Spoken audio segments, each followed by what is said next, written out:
এই কোথায় যাচ্ছ? এখানে এসো। পাহাড়ে জঙ্গলে এক মানুষ খেকো বাঘ থাকে।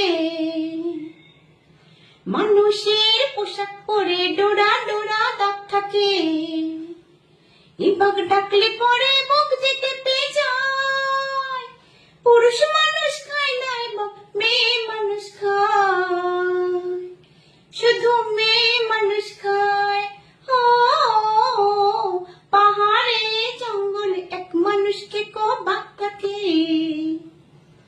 মানুষের পোশাক পরে ডোরা ডোরা দাগ থাকে। এই বাঘ ডাকলে পরে